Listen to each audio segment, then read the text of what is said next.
Bienvenidos a una entrega más de Convergencia Global. Hoy tenemos un invitado de lujo, solo les voy a ir participando un poquito sobre el currículum de nuestro invitado.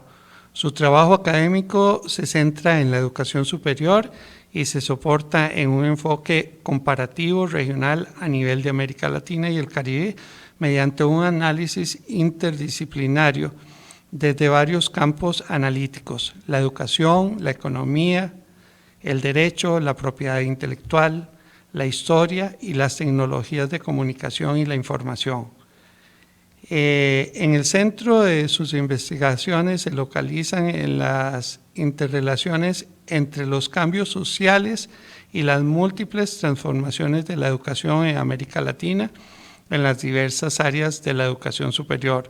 Ha sido considerado como un universitólogo especializado en la dinámica y en el funcionamiento de universidades y de los sistemas universitarios de América Latina y el Caribe. Ha obtenido 12 certificaciones de estudios universitarios concluidos en distintos países de la región. Su producción bibliográfica es abundante, diverso y sobre el tema de las universidades en América Latina.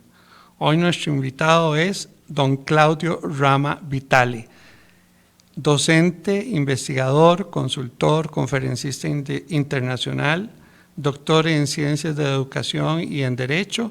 Ha realizado 4 postdoctorados y ha recibido 7 distinciones como doctor honoris causa por diversas universidades. Actualmente es director del Instituto de Perfeccionamiento de Estudios Superiores en Uruguay, Juan E. Pibel Devoto. Don Claudio, bienvenido a Convergencia Global. Realmente es un honor que nos haya aceptado compartir su conocimiento aquí en Convergencia Global. Este programa lo que trata es de compartir el conocimiento, las buenas prácticas y gestionar el conocimiento en la región latinoamericana. Yo tengo la experiencia muy bonita de haberle conocido a través de doña Nuri Murillo en la UTN y haber compartido la producción de uno de sus libros. Así es que bienvenido y esta es su casa. Bueno, muchísimas gracias, Otto, por la invitación, la gentileza de participar y ser parte de tu programa, que es muy reconocido, y estar en Costa Rica justo casualmente en apenas unas semanas, en meses, a fines de agosto, comienzo de septiembre, estaré en la Universidad Nacional, estaré allí en una actividad y es un lindo placer conversar contigo y recordar también esa serie de trabajos que hemos hecho y venimos haciendo con Virtual Educa, que es el observatorio de la educación virtual, haciendo un seguimiento de lo que han sido los cambios, los análisis y mirando la realidad de lo que es la tecnoeducación, esta articulación entre educación y tecnología, que es parte constitutiva de nuestros sistemas de enseñanza y aprendizaje. Muy contento, muy agradecido para estar en tu programa. Sí, don Claudio, yo siempre, le soy honesto, sigo sus sitios, sigo sus exposiciones, y desde diciembre del año pasado hay un tema que me ha inquietado y que lo he venido leyendo y releyendo y me llama mucho la atención. Con su primer artículo sobre las tragedias universitarias. ¿Qué lo inspiró a usted a hacer esa evaluación y que yo digo que muy certera? Bueno, yo prácticamente todos los a 2 o 3 años inicio y me focalizo en la investigación en algunas áreas. Terminé el año pasado, que ha sido editado ya en 3 países y hay otra perspectiva en Ecuador, que es un libro sobre la inteligencia artificial que había avanzado en los últimos años. Y comencé a focalizarme en una preocupación que son las tragedias universitarias. Y a partir de una serie de artículos que estoy publicando, recién acabo de terminar uno que saldría el lunes próximo, ya van 15 artículos que he ido publicando, que es tomando tanto el caso de Uruguay como también mirando la región, que en general tenemos modelos y debilidades de educación superior relativamente similares, más allá de las diversidades y las diferenciaciones, nosotros tenemos una mirada un poco trágica en el sentido de debilidades. Como siempre, el vaso tiene agua y uno puede mirar el agua que hay o el agua que falta. Lo que intenta mirar esta serie de artículos son algunos nudos gordianos, algunos nudos problemáticos, algunos centros complejos que generan las debilidades o las tragedias educativas en el ámbito universitario. Hay una dinámica relativamente similar, por lo tanto, algunos de los casos de Uruguay pueden ser cotejados. O sea, hoy yo escribía esta semana sobre los polizontes universitarios. Eso es una categoría que corresponde a una mirada de aquellos, como en la teoría económica, que viajan en el autobús sin pagar o que no hacen los esfuerzos. Bueno, quien copia en un examen es un polizonte educativo, en el sentido de que se apropia de los beneficios de pagar, de recibir una nota sin el esfuerzo.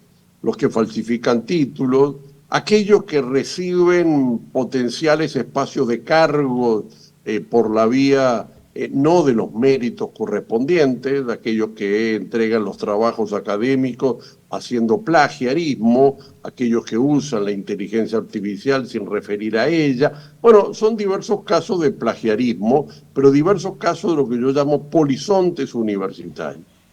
Esta es una tragedia que tiene que ver con cómo valoramos el mérito, cómo valoramos el esfuerzo, pero sobre todo también de cómo existen normas que permiten desigualdades, diferenciaciones. En una institución se controla de una forma, en otra institución se permite que se pueda hacer un doctorado sin maestría o una especialización de tales características, o un curso tiene o no tiene componentes prácticos, laboratorios o componentes de horas didácticas correspondientes. Esta es la desigualdad y en estas desigualdades alimenta un concepto de no solo de polizonte, sino de tragedia, porque generan asignaciones, deterioro de la imagen de la calidad, existencia de personas que no tienen los niveles de formación requeridos y terminan deteriorando por las externalidades que tiene la educación superior, nos afectan a todos. Un mal médico, una ausencia de un control sobre una institución, un estudiante que falsifica un título, alguien que altera un currículum, una institución que no tiene práctica, ausencia de un sistema de evaluación y acreditación, falta de certificación profesional. Uno empieza a mirar las diversas tragedias y por lo tanto llegamos a las conclusiones de la debilidad de nuestro sistema de educación superior de cara a los desafíos que hoy son la creación de conocimiento, la calidad, la innovación, la flexibilidad, la tecnología, como parte de esta dinámica imprescindible. Sí, don Claudio, como parte de toda esa dinámica, creo que el desarrollo tecnológico ha sido un elemento circunstancial que en algunos países y en algunos momentos ha creado resistencia hacia una apertura, pasar de la presencialidad a la educación virtual o a los sistemas híbridos, ha causado mucha resistencia.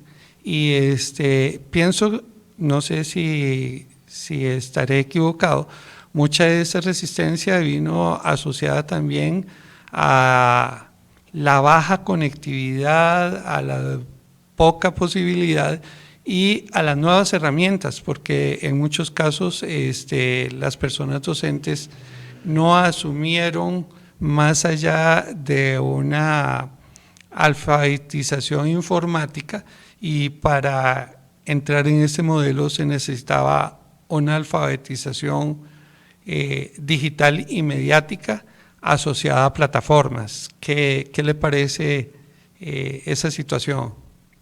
Yo diría que la historia educativa es la historia de la tecnoeducación, es la historia de las tecnologías de comunicación e información.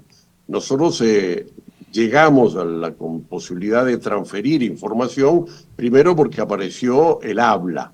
Podríamos, si no hubiera habido habla, es imposible transmitir.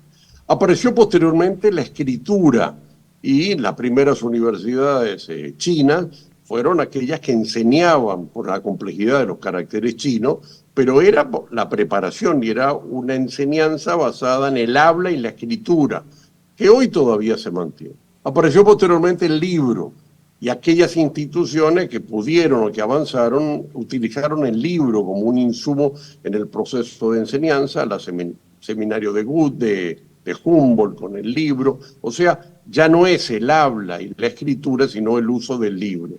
Posteriormente apareció la radio y la televisión, hoy, luego lo digital y ahora la inteligencia artificial. ¿Qué quiero decir? Quiero decir en qué medida se van avanzando en tecnologías de comunicación y algunos sistemas educativos, algunas resistencias ideológicas, algunas limitaciones tecnológicas hacen que no se utilicen las tecnologías. Una enseñanza que no utiliza el libro, o una enseñanza que no utilizó la radio y la televisión para aprender, o una enseñanza que no se apropió de todas las palancas de lo digital, en términos de simuladores, en términos de asincrónico, de plataformas virtuales, de conectividad, hasta de PowerPoint y de sistemas de investigación con tecnologías digitales, están limitadas y son débiles y por lo tanto se producen desigualdades. Podríamos decir que una tragedia educativa es el bajo desarrollo de la articulación educación con tecnología. Si hoy seguimos trabajando y concebiendo una pedagogía basada en la tiza, la lengua y el pizarrón, que es la tecnología de la escritura, estamos hablando de 2000 años atrás. Estamos hablando de que no se incorporó adicionalmente el libro o adicionalmente el video, la radio, la televisión o, sin lugar a duda, lo que es el mundo digital como convergencia de componentes analógicos y todas las otras potencialidades que tiene lo digital. Y hoy, obviamente, inteligencia artificial. La tragedia educativa es manejar como concepto pedagógico dominante la tiza, la lengua y el pizarrón, y no cada vez más los sistemas que permiten consolidar conocimiento. La literatura oral no tiene la rigurosidad de la literatura escrita, no tiene la literatura escrita de un libro la capacidad de poder crear ambientes como tiene un video o inclusive la convergencia que permite de imágenes, sonidos y textos, lo digital. Y ahora la inteligencia artificial que permite construir escenarios mucho más complejos. O sea, uno de los elementos, la debilidad de los sistemas educativos es el mantener como cosificación dominante una pedagogía que va cambiando, porque la pedagogía es la articulación entre las tecnologías de comunicación y los fines y los objetos del proceso de enseñanza. Nosotros tenemos que valorizar los diversos envoltorios de conocimiento, los diversos instrumentos de la comunicación y la información, porque sin ella no podemos acceder a los mejores niveles de formación profesional. A la hora de estar hablando nosotros de la aplicación y el uso de tecnologías, don Claudio, a la hora de pasar ya al otro lado, no solo de la formación del docente, sino de la formación del estudiante que va a ir a un puesto de trabajo, la rigurosidad con que se puede manejar el uso de tecnologías se puede considerar como un elemento vital en esta época para el desarrollo laboral, ¿no? Sí, digamos, todas las actividades humanas es una articulación entre el hombre y la máquina. O sea, desde la rueda o el fuego. O sea, nosotros tenemos un alcance del mundo del trabajo como un mundo que articula qué es lo que hacemos los hombres y qué es lo que hacen las máquinas. Y por lo tanto, la educación tiene que tener muy claro cuáles son los cambios que se van produciendo. O sea, hoy nosotros no caminamos cientos de kilómetros en caballo, sino que vamos en vehículos. Y por lo tanto, el sistema educativo debe integrar esa articulación. La relación hombre-máquina es lo que determina el mercado de trabajo. El mercado de trabajo siempre es qué hacen los hombres y qué hacen las personas. Hoy está cambiando mucho con la inteligencia artificial, pero ya cambió con lo digital. O sea, lo digital cambió las formas en las cuales las personas escribían en los diarios, que antes era con tipografía de plomo y después es digital. Lo digital cambió la fábrica, el proceso de producción, así como lo mecánico cambió y desaparecieron las carretas y aparecieron los vehículos. Toda educación es una educación para un mercado de trabajo, para una vida, para una sociedad, y es un puente entre los conocimientos y los espacios de la división social y técnica del trabajo. Por lo tanto, siempre tenemos que articular, porque el trabajo profesional todavía más complejo es un trabajo que se hace con equipamiento. O sea, los profesionales diagnostican, analizan, estudian y lo hacen crecientemente con equipamientos y máquinas. O sea, desde la máquina de escribir para comunicarse hasta las calculadoras para hacer el cálculo y el análisis, o los simuladores para determinados elementos de práctica en la aviación. O sea, toda es una relación hombre-máquina y por lo tanto el sistema educativo debe asumir, porque las tareas profesionales son tareas que hoy hacemos con máquinas. No es lo mismo un médico en 1800, en el año 2000, es totalmente diferenciado porque los diagnósticos se utiliza tecnología y por lo tanto la creación de competencias está asociada a qué hacen las máquinas, qué pueden hacer las máquinas y gestión de las máquinas. La administración del trabajo es un trabajo que se hace con equipamientos tecnológicos desde que apareció la sociedad moderna, la mecánica, o aún así desde la rueda. Sí, otra de las tragedias que me llamó la atención en sus artículos, don Claudio, es, por ejemplo, la actualización primero de los docentes. O sea, los docentes tienen que tener una nueva formación en todo lo que es no solo el uso de la tecnología, sino también en nuevos sistemas pedagógicos, pero también tener la posibilidad de actualizar contenidos en forma más expedita de acuerdo a las necesidades del mercado. Eso es posible porque, digamos, conozco un poco el caso de Costa Rica. Se cambian las carreras, pero un cambio virtualmente de una carrera puede llevar 2, 3 años. Y eso en desarrollo tecnológico es una pérdida de tiempo bastante alta. Cierto que es necesario, que hay que hacer la investigación correspondiente para adaptarlo y también para adaptar los programas a quienes los van a impartir. Pero también del otro lado hay una demanda permanente de actualización de carreras. ¿Cómo superar ese reto que nos impone, digamos, el tiempo? Digamos, el gran núcleo problemático del mundo, hoy, hace ya muchos años, pero que se va acelerando, es la expansión del conocimiento. O sea, si el conocimiento no se expandiera, las problemáticas de la actualización de los docentes o de los profesionales o de la actualización de los programas no existiría si el mundo fuera estático y estable.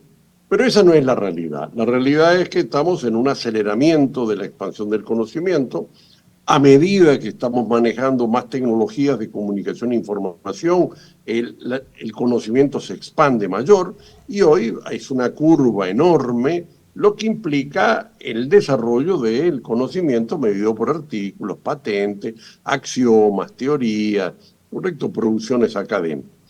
Este es el gran núcleo problemático y al mismo tiempo la maravilla de la humanidad, que es el aceleramiento en la producción de conocimiento y por lo tanto también en la obsolescencia del conocimiento.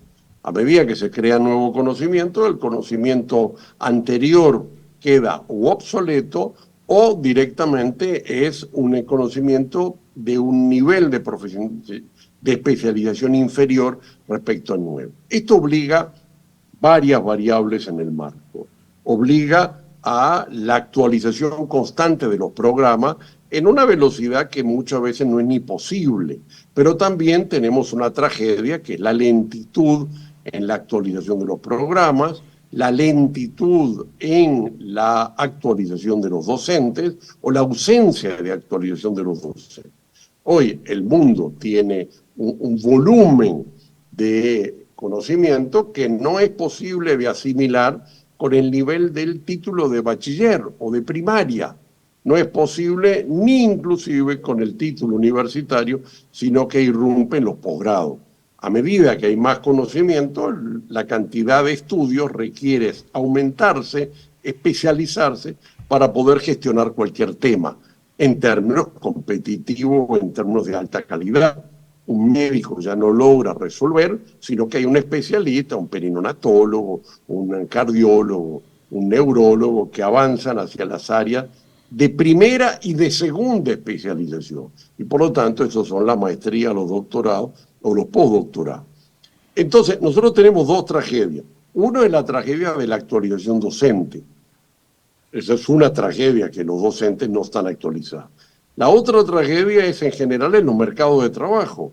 Quien ejerce una profesión, un abogado, un escribano, un ingeniero, un médico, si no tiene una exigencia, si no tiene un colegio profesional que le vaya exigiendo lo que se llama la recertificación de competencias profesionales, estamos teniendo un sujeto que te opera o te da una instrucción jurídica o una resolución a un problema tecnológico sin las competencias actualizadas. Y por lo tanto estamos sufriendo como ciudadanos.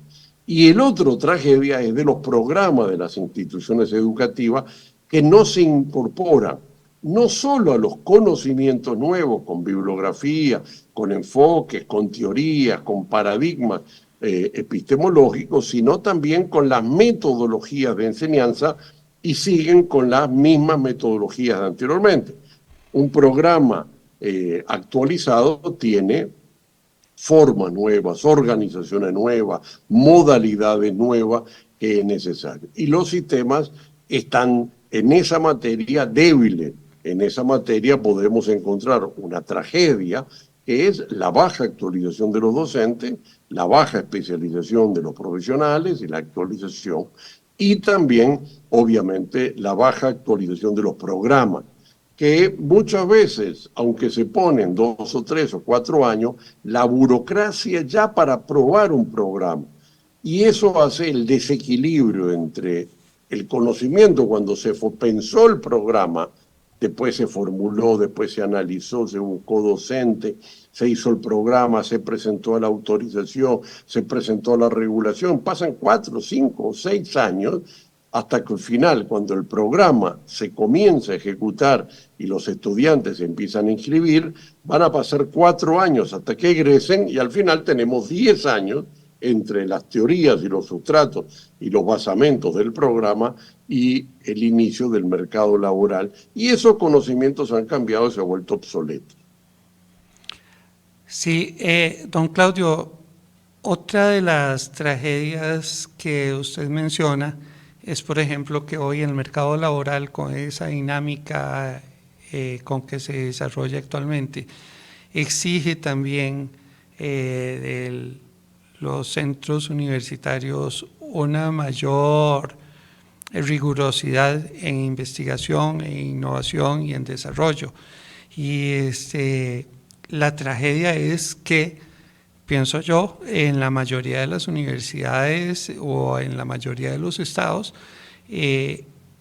la parte de investigación está muy poco sustentada económicamente, porque el otro día, por ejemplo, hablaba con un director de un centro de investigación de la Universidad de Costa Rica y me decía, Otto, es que cuando no hay recurso económico que sustente una investigación, nosotros no podemos participar, digamos, de una publicación, porque una investigación para una publicación con pares en revistas internacionales puede tener un costo de entre $3,000 y $10,000 dependiendo del lugar a donde se vaya a publicar. Y digamos, esa es una limitante. Y yo le preguntaba a este señor qué posibilidad había de que se implementara un modelo público-privado, o sea, que la empresa también pueda participar. Y entonces ahí también encontramos trabas burocráticas. ¿Cuál es su experiencia en esta tragedia? ¿Qué oportunidades de mejora habrían, don Claudio? Digamos, nosotros tenemos una tragedia en general que es el bajo nivel de investigación y de innovación. Eso es una realidad. Esta tragedia también está vinculada a otra tragedia previa, que es no tenemos suficientes niveles de desarrollo doctoral, porque los doctores son los que más se focalizan en la investigación, y también tenemos una investigación fundamentalmente académica y no vinculada a los componentes vinculados a la innovación. O sea, la creación de conocimiento requiere un conocimiento básico, pero fundamentalmente un conocimiento aplicado. Los sistemas universitarios se focalizan en el conocimiento teórico, en el conocimiento académico, y el conocimiento práctico, el conocimiento aplicado, el conocimiento tácito e explícito es un conocimiento con menor desarrollo. Entonces, eso básicamente tiene que ver con la separación de la universidad con el mercado y con las empresas. O sea, en el mundo universitario muchas veces es una mala palabra el tema de la relación con el mercado.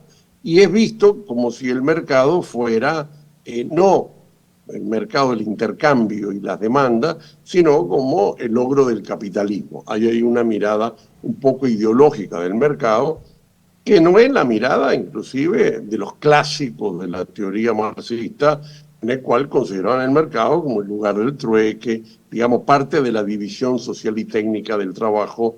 Es Feuerbach, el origen de la familia, la propiedad privada y el Estado, que es la lógica del mercado como un producto histórico. Pero en todo caso, aquí lo que estamos teniendo es una dinámica de investigación mínima, porque lo dominante es la docencia. Son fábricas de docencia nuestras universidades y no están focalizadas en la investigación. Pero aún en la investigación escasa, es una investigación focalizada en carácter académico y no en la innovación, porque están separadas del mercado. Pero además, incluso en el ámbito académico, está muy centrado en revistas. Muchos recursos se colocan en docentes e investigaciones y no tenemos suficientes revistas. Cuando uno mira la calidad de las revistas en América Latina, que están en los quintiles más altos, correcto, de Scopus y de las grandes redes, descubre que somos mucho más de revistas Latindex o revistas que son de menor nivel de calidad, menor nivel de impacto, y por lo tanto también tenemos una problemática en la revista. Todo el ámbito de la investigación es un ámbito de debilidad que finalmente determina que estemos en la división internacional del trabajo siendo una sociedad que está lejos de la investigación, lejos de las fronteras del conocimiento. O sea, porque no tenemos suficiente formación docente, porque los recursos son escasos y domina la docencia, porque en el enfoque de la investigación es más una investigación académica que en aplicación, porque nuestra relación es una relación no articulada al mercado y a las demandas, y finalmente también porque nos medimos por revistas académicas y tenemos pocas revistas académicas de calidad. Otra de esas tragedias que usted menciona en uno de sus artículos, don Claudio, es el nivel de formación con que llegan los estudiantes a los recintos universitarios. O sea, que poder nivelar un estudiante que llega a la universidad puede llevar un año o año y medio. Y en ese año y medio también la retención del estudiante empieza a disminuir. Y eso hace que también las edades de las personas que ingresan a carreras sean tardías para poder suplir las necesidades de un mercado altamente demandante. ¿Cuál perspectiva podría ayudarnos a mejorar eso? Yo sé que la respuesta puede ser desde la base, desde la primaria hasta la secundaria, pero ¿cómo desde la mirada de la universidad poder mejorar esa situación académica? Sí, yo no tengo datos de toda América, pero en el caso de Uruguay sí es claro que hay un ingreso tardío a la universidad. Ese ingreso tardío que no se da cuando las personas tienen 17, 18 años, que es la medición de la UNESCO de 20 a 24, 18 a 24, es un dato que deriva de las dificultades del proceso de la educación media. La educación media hay tasas de deserción, de abandono, de repetición importantes, y eso de alguna forma se correlaciona con el sistema universitario. Este ingreso tardío se va ampliando y finalmente el nivel de abandono, de deserción o de repetición en el nivel universitario hace que los estudiantes cuando ingresan en edades muy superiores a lo que es la tendencia internacional. Nos encontramos egresados universitarios en Estados Unidos a los 24 años o inclusive menos, y en América Latina tenemos indicadores mucho más altos. Aquí hay varios elementos que van marcando estos procesos. Uno, muchas veces en el universitario, carreras muy largas, porque el concepto se mantiene que todos los nuevos conocimientos los agregan a las carreras, cuando lo fundamental es incorporarlos en los posgrados. La carrera tiene que ser los conocimientos básicos y los posgrados son los conocimientos especializados. Hemos ido ampliando las carreras cuando la tendencia global y la pertinencia es ampliar los posgrados e ir obligando a que las personas continúen las carreras. Pero nuestro problema de todo el tema tardío es un escenario en el cual la sociedad tiene muchos costos. Las tasas de deserción y abandono universitario son muy altas, son también altas en los países desarrollados, y tiene que ver con la baja flexibilidad. O sea, si un estudiante tiene problemas porque queda embarazada, ¿tiene opciones para estudiar virtualmente? ¿Tiene opciones para estudiar en un curso inclusive de MOOCs?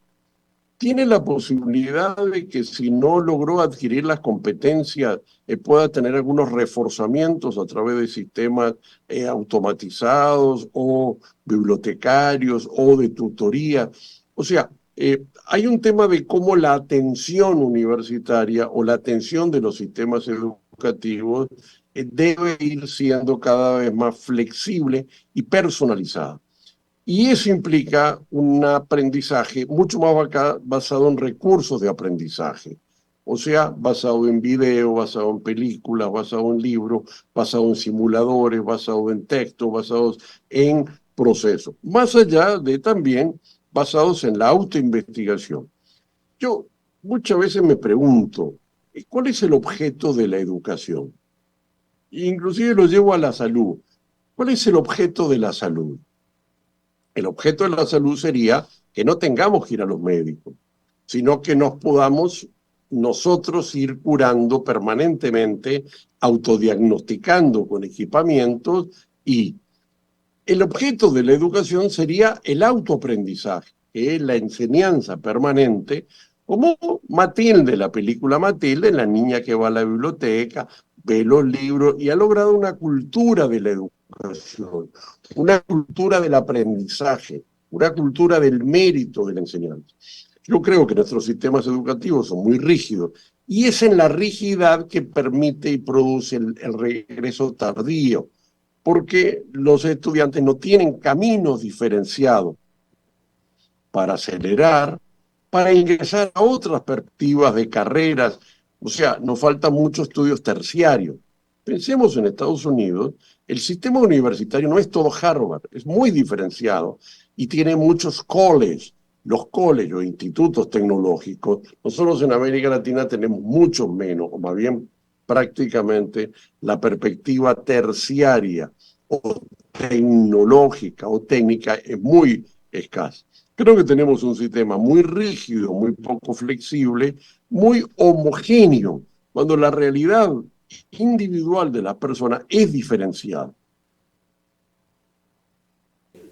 Hay otro aspecto que también usted lo menciona, lo atribuye, por ejemplo, es a que muchos de los muchachos que han llevado toda la preparación académica, les falta la vinculación práctica, y hace una mención ahí a las pasantías, y también menciona la formación dual. En mi caso, yo soy un fan de la formación dual, porque eso hace que el estudiante tenga un desarrollo más práctico y tiene la posibilidad de aplicar. Digamos, en el caso de formación dual, en algunas ocasiones a mí me tocó ser coordinador de comunicación del sistema dual, y me di cuenta, por ejemplo, cómo la dualidad pone una resistencia de parte del docente académico, pero también la empresa al principio tenía su resistencia, luego se abre y ve que el aplicar la formación dual dentro de la empresa es un ganar-ganar. Ganar porque va a capacitar el talento humano, pero también porque va a actualizar al personal que está a cargo de mejorar o de dar la capacitación al estudiante que llega a la empresa. Entonces, ¿qué recomendación daría usted para mejorar esa parte práctica, que es lo que retrasa la inserción laboral muchas veces? Sí, yo creo que esa es una de las grandes debilidades, que termina teniendo una tasa de desempleo juvenil muy alto y un ciclo muy vicioso que es, como no han tenido experiencia, no tienen trabajo, como no tienen trabajo, no adquieren experiencia, y así es un ciclo vicioso. Nuestros sistemas educativos son extremadamente teóricos y hoy hay que incorporar los componentes del aprendizaje práctico, que es un conocimiento cada vez más fuerte. Eso implica pasantías y prácticas, pero más allá de un enfoque por competencias que es obligatorio cada vez más, yo creo que lo que necesitamos es un sistema nacional de pasantías y de prácticas. O sea, no es una actividad que los estudiantes individualmente pueden conseguir un lugar de práctica, o que la institución haga un convenio con alguna empresa puntual, porque siempre hay problemas de derecho de autor, de seguro, de derecho laboral. O sea, se necesita un marco regulador. En algunos países han creado un sistema nacional. La educación dual en Alemania, más allá de que es mucho más compleja que una mera sistema de prácticas y de pasantías profesionales, está muy armado jurídicamente e institucionalmente. Eso implica una problemática que muchas veces, como son marcos de autonomías universitarias, entonces no se crean sistemas nacionales de práctica. En el ámbito de salud es que más funciona porque hay todavía una demanda de utilización de recursos humanos para la práctica hospitalaria. Entonces, al mismo tiempo, van adquiriendo las competencias suficientes los jóvenes estudiantes. Pero nosotros tenemos que encarar seriamente la creación de sistemas nacionales de pasantías y de prácticas profesionales, con presencia de empresas, de las cámaras empresariales, de los organismos públicos, hasta de los sindicatos, creando un ámbito que es no un ámbito laboral, sino un ámbito académico, pero que también tiene necesariamente funciones propiamente del mundo del trabajo. Ahí hay una gran carencia de nuestro sistema. Los Estados Unidos y Europa han desarrollado que tú no puedes, por ejemplo, firmar un plano si no trabajaste 2 años, no puedes hacer terapia si no has hecho un posgrado, no puedes hacer tales o cuales cosas si no tienes una práctica profesional. O sea, la práctica está mucho más integrada en todas las carreras universitarias y no en unas pocas. O sea, todos los estudiantes, todos los procesos educativos terminan teniendo una articulación en la práctica. Aunque sea profesor de filosofía o filósofo, tiene una práctica y por lo tanto es cómo se incorpora no un formato tradicional. No es lo mismo la extensión que la práctica. No es lo mismo la investigación que la innovación. ¿Correcto? O sea que hay una necesaria revalorización. Y en este caso, la tragedia es una enseñanza fundamentalmente teórica, que tiene que ver con una realidad laboral muy vieja. Hoy los profesionales no dan órdenes e instrucciones, sino que actúan sobre los equipamientos en relación a las tecnologías, requieren no solo saber, sino saber hacer, y hay todo un cambio epistemológico de un sistema educativo que tiene que focalizarse en modalidades de competencia. El enfoque por competencia no es solo, inclusive hay veces, sino cómo hace la evaluación por competencia, cómo hace los portafolios, cómo haces las evidencias, cómo desarrollas nuevas formas de mecanismos de evaluación que no sean meramente evaluar conocimientos. Hay otro aspecto, don Claudio, que usted menciona como una tragedia y es, digamos, la idealización o el esnoísmo que se tiene cuando aparece una nueva oportunidad tecnológica, una nueva herramienta. Y en esto me quiero referir a la inteligencia artificial. Creo que la inteligencia artificial es una herramienta formidable para la minería de datos, para conjuntar el conocimiento, pero también del otro lado, ella sola no puede funcionar, o sea, se necesita de la persona que dé las órdenes y los algoritmos que se vayan a conjugar para poder tener una información asertiva de una investigación o de un trabajo y eso solo lo da el conocimiento y la cultura que tenga el estudiante o el profesional, o en ese sentido quisiera escuchar su opinión. Digamos, la historia nos muestra grandes revoluciones tecnológicas y todas las teorías de los ciclos tecnológicos que planteó Krondatriev en la década del 20 se han ido confirmando. Hay grandes rupturas en la innovación, grandes rupturas en el desarrollo tecnológico que han marcado la humanidad y van cambiando todos los procesos. Lo que fue la rueda, la cadena de montaje, la informática, el ferrocarril, el molino de vapor, o sea, fueron cambios tecnológicos que impulsaron enormes transformaciones. En la década del 70 fue toda la digitalización y la virtualización producida por la computadora y el cálculo, y ahora es todo el tema correspondiente a inteligencia artificial como un sistema de programación diferenciado, como un sistema de procesadores diferenciados, como un sistema que conjunta una articulación entre redes de información, bases de datos, conectividad 5G, y hay digamos, un ecosistema de inteligencia artificial.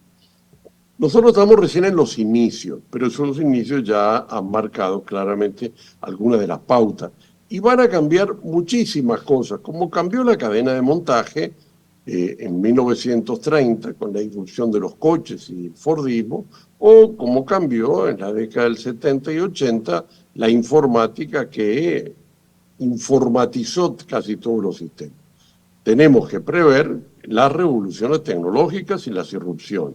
Y por lo tanto, muy muchas veces nos cuesta ver lo que va a ser el futuro porque recién estamos en el inicio de este ciclos que duran 50, 60, 40, 60 años, variando de cómo se aceleran las transformaciones. Sin lugar a dudas, esto genera disrupción, miedos, inseguridades, temores, transformaciones del mercado, desempleos, grandes desajustes en la sociedad que ha vivido así desde hace 1000 años o más. O sea, los estudios han mostrado que prácticamente desde 1200 hay grandes impulsores tecnológicos. Lo fueron los barcos, lo fueron los molinos, lo fueron la pólvora, lo fueron los canales de comunicación en Europa, lo fue la brújula, y así muchos elementos que han significado innovaciones rupturistas, sobre cuales después se van desarrollando innovaciones incrementales. Allí es necesario investigar, es necesario aumentar la capacidad de conocimiento y de información, desarrollar mucho más un sistema de reciclaje de competencias para las personas en términos de puestos de trabajo que van a transformar. Pero cada una de estas revoluciones o cambios ha significado un incremento de los niveles de riqueza, de los niveles de empleo, pero también han significado desigualdades que hay que apoyar en el sentido de permitir reciclaje de reinserciones sociales y laborales. Es desafío en tiempos presentes y esto va a cambiar la educación. Vamos a tener cada vez más robots educativos, vamos a tener cada vez más sistemas de simuladores que nos permiten evaluar a los estudiantes, vamos a tener todo un tema correspondiente a la escritura generativa y el diseño. O sea, hay una transformación que es una transformación estructural, que va a crear desigualdades, va a generar un derecho, el derecho a la inteligencia artificial, el derecho al acceso para que la gente no quede desprotegida o marginada, sino que tenga potestades y posibilidades de reciclar su dinámica de vida, su trabajo y su oportunidad. Pero esto nos va a dar también mucho más riqueza, nos va a dar mucho más una formación mucho más actualizada y especializada, que es obviamente más costosa y que va a exigir más trabajo, pero es parte de una transformación. Yo creo que es mucho más fácil un mundo en el cual lo empujamos hacia adelante a que pretendemos resistirlo.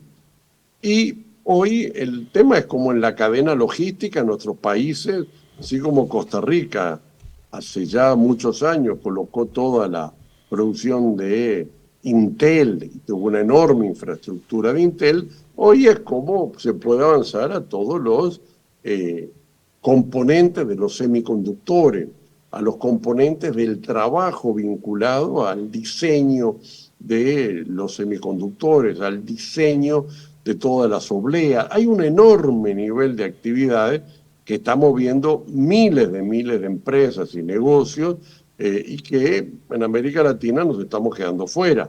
O sea, hemos visto la aprobación en Estados Unidos de una ley para chips, lo hemos visto en Europa, hemos visto países muy fuertes como Taiwán, Japón, Corea, que están impulsando la inteligencia artificial y sin duda también Europa en esta materia. Bueno, aquí hay un tema de una dimensión muy superior. La inteligencia artificial es finalmente una expresión de un cambio tecnológico en la industria de los semiprocesadores, que es parte de la industria del futuro, que estamos haciendo una microelectronización del mundo, podríamos decir. Esto que estamos viendo, Zoom o Internet o computadoras y procesadores, tiene que ver con un cambio tecnológico, cuya derivación, cuya expresión son algunos niveles de software que nos permiten hacer las cosas mejor y más rápido y interactivas con sensores. Pero ese es el camino de una sociedad que, si no queremos quedarnos fuera, como fue África en otros ciclos tecnológicos, América Latina tiene que entrar. Y entra por la educación, entra por la formación, más allá de las inversiones de las empresas.